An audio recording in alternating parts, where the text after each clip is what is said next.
Estamos con Rodolfo de Paoli. Hola, Rodo. Hola, ¿qué tal? ¿Cómo están? Todo bien. Me imagino que vos estás ansioso, ¿no? Con el partido de Argentina-Uruguay. ¿Cómo lo estás viviendo y cómo esperás que sea el partido?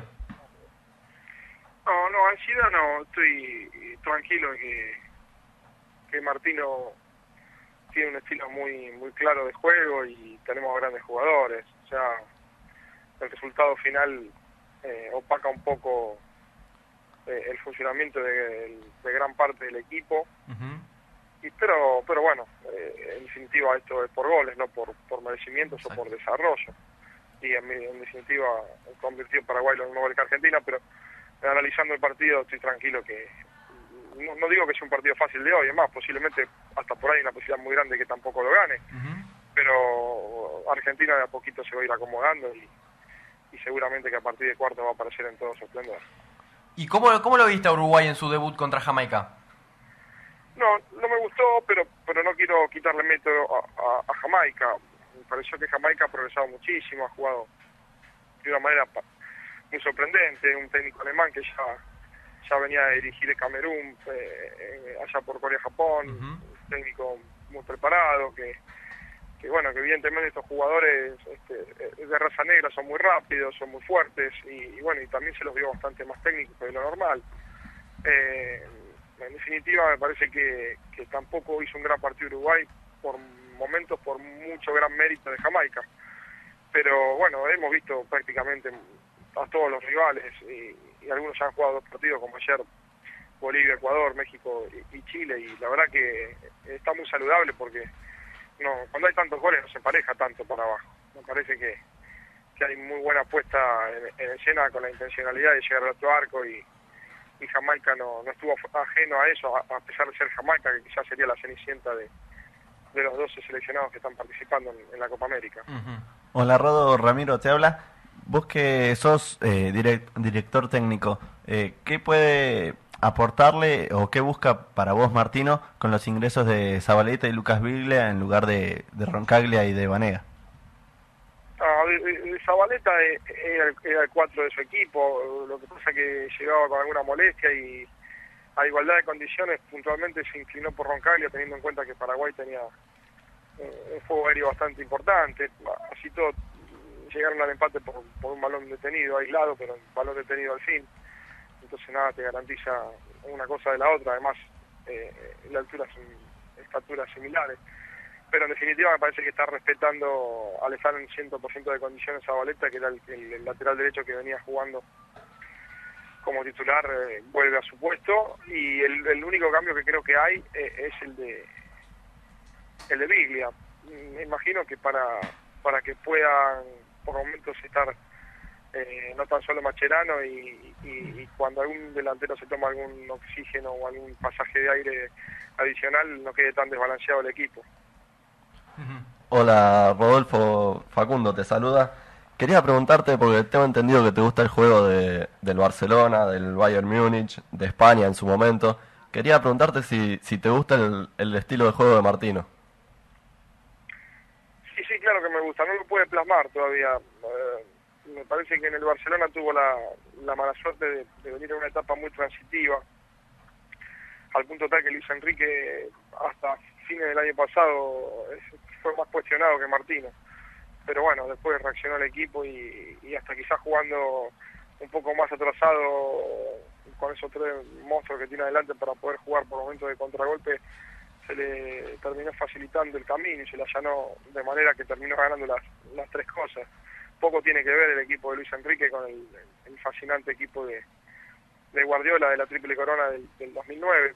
Digo poco tiene que ver porque si bien hay muchos jugadores que son los mismos, no llegan de la misma manera y no han jugado tampoco de la misma manera por una cuestión lógica. Es muy difícil sostener esa intensidad, ese nivel de coordinación tan fino y tan preciso, individual y colectivo en simultáneo. Aquel equipo de Guardiola, más allá de la capacidad que tenía de manejar la pelota y atacar permanentemente, también tenía una posibilidad y una capacidad muy grande de recuperación de pelota inmediata, en simultáneo con prácticamente 6, 7 y hasta 8 jugadores.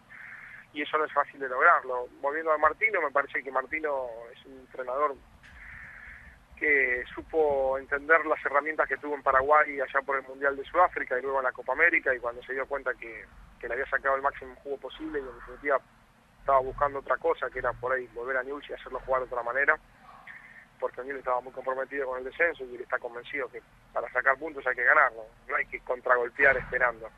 Y bueno, y lo logró al punto tal que al año siguiente, después del 2012, logró el campeonato del 2013 jugando un fútbol distinto, al punto tal justamente que, como fue para mi gusto en la liga local tan distinto, fue convocado por el Barcelona para que termine dirigiendo el equipo español. Así que me parece que lo que sí, obviamente la puesta en escena no es sencilla, lleva mucho tiempo de ensayo, y más allá de que todos digan que con esos fenómenos es imposible no convertir, sí, pero la forma de jugar, acabo de hacer el paralelismo con Luis Enrique y en el Barcelona, que siguen siendo unos monstruos, no es tan sencilla a la que está tratando de llevar a la práctica Martino, que creo que por momentos en el partido de Paraguay lo plasmó, y no es poco.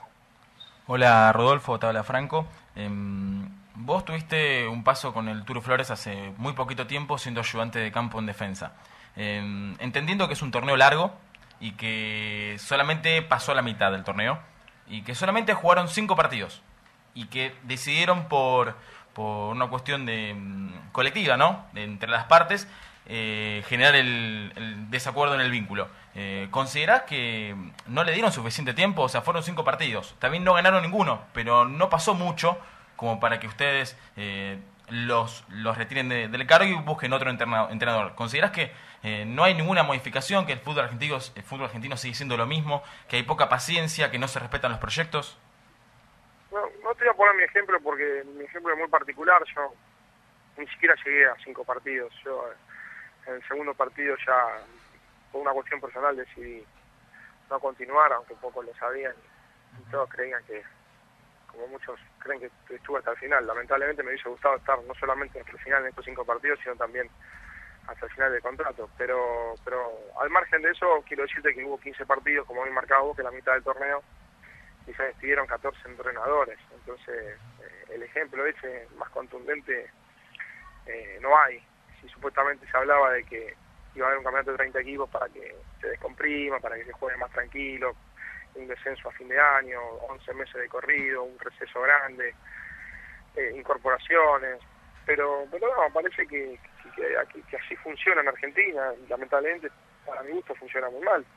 Pero al no haber reglas claras, o mejor dicho, si las hay y no las cumplen, en definitiva no sirven de mucho, porque me parece que habría que revisar de fondo algo que no pasa en ninguna parte del mundo. En 15 fechas no pueden echar a 14 entrenadores.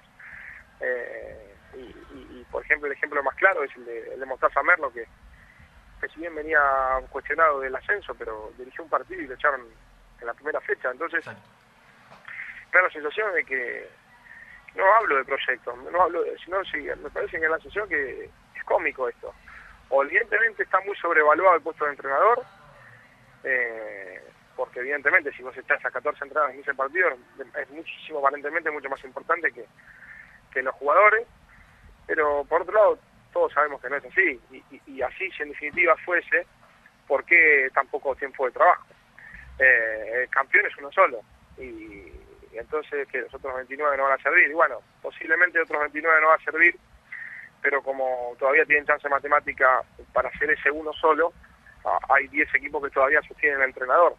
Pero los otros 20 que en definitiva tienen objetivos distintos, no, bueno, la cuestión que es una historia bastante más profunda, que para mí no tiene mucho que ver con lo futbolístico, sino con cosas que evidentemente no son claras, y en definitiva sin caerle a ningún dirigente en especial, pero yo siempre digo que para ser futbolista tenés que preparar, y la preparación no es un colegio ni la escuela, pero sí el recorrido que te da haber sido jugador de infantiles, inferiores, pasar por un bar de fútbol y llegar a jugar en las juveniles, hasta hacer tus primeras armas en reserva o en el primer equipo.